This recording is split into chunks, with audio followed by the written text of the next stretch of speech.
Ladies and gentlemen of the media, welcome to this impromptu press briefing by the legal team of Mazi Nnamdi Kanu.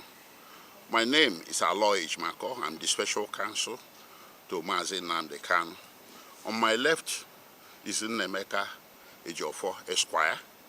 Next to him is Jude Ugwanyi Esquire. Next to him is Chidiebere Nwodo Esquire. And on my right is Prince Mandela Umeborogun Esquire. Next to him is Ikenna Wangu Esquire. This is an observer member of the legal team with us today. Welcome one more time. We called this impromptu press briefing basically to recap on what happened in court on 24th September 2024.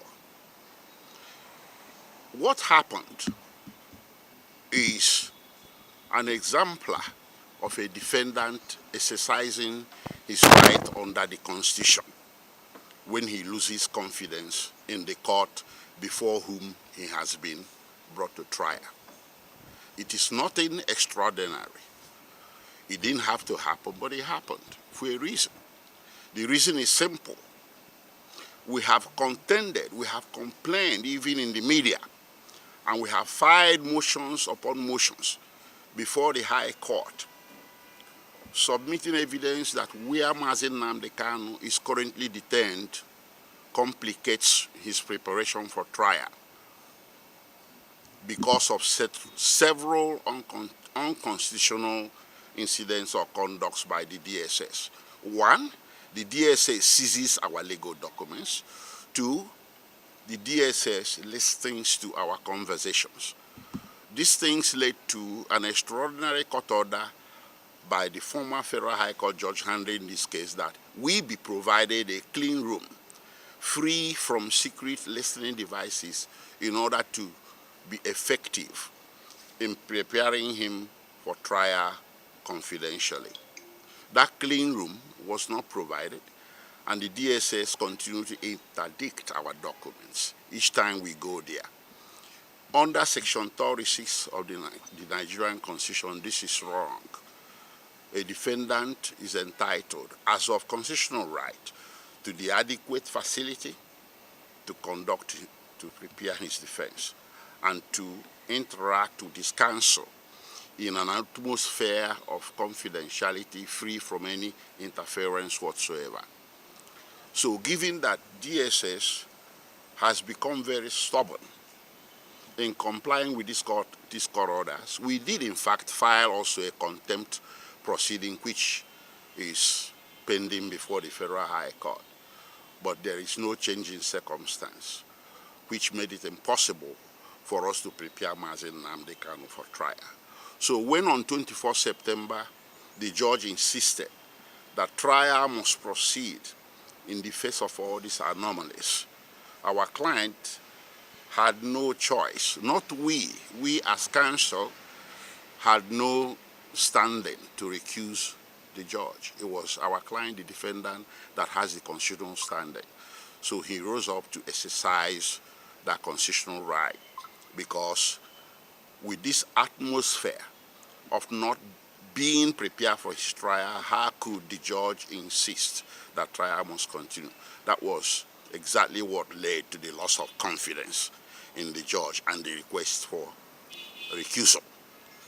I'll stop here so far so that my other colleagues can give you other background to this case and why you are here today. Thank you.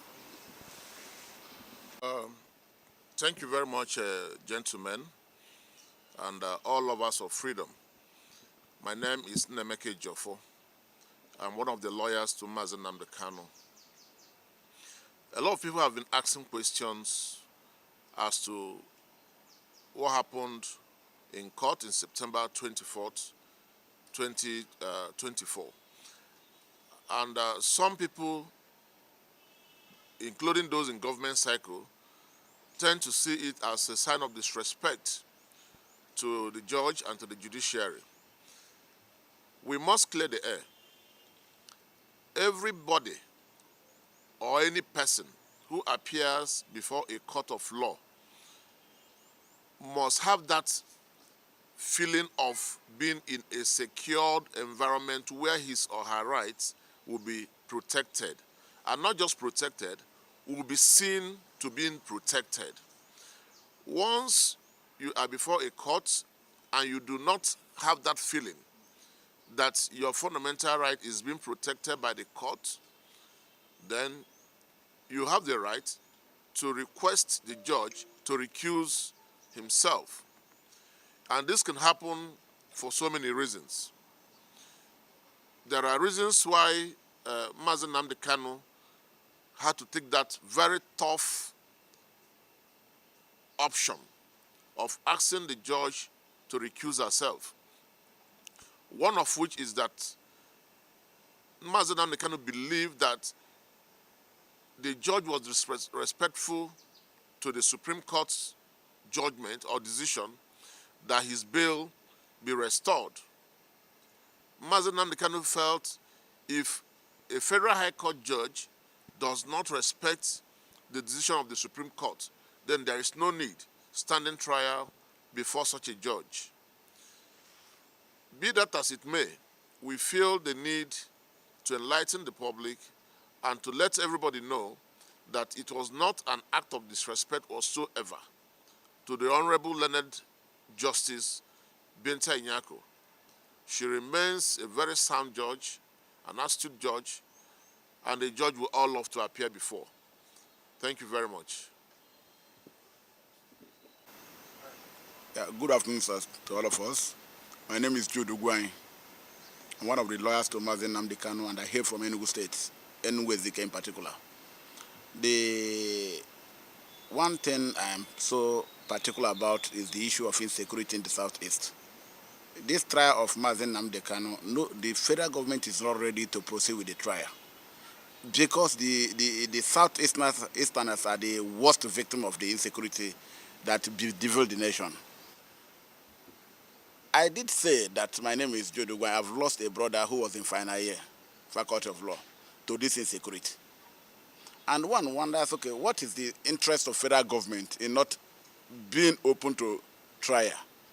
Each time we go to court, they will say they are ready for trial. But you cannot be ready for trial when the atmosphere you create is not sufficient or conducive for the defendant to properly conduct the defense. Now, as a result of this insecurity, I cannot even travel to my village. And then instead of giving us free atmosphere for a conducive trial, they are insisting on trial, whereas our client is handicapped. And when we see that that is not a fair trial, we say, please give us time, we think we to do the needful. And they said it is impossible. That was why Mazi Nnamdi Kanu insisted that this trial cannot go on. Because if the federal government should consider the insecurity in the southeast, and being aware that their primary responsibility is to secure the life and property of the citizens, they should allow this man either bail or give him enough room to discuss with his lawyers so as to effectively defend himself. So in the absence of all these things, I think, in my view, that Mazi Nnamdi Kanu was right to say, I need another judge. Mazi Nnamdi Kanu never said, I need a particular judge. He said, I do not want to subject myself to this particular judge, but any other judge of the High Court is okay.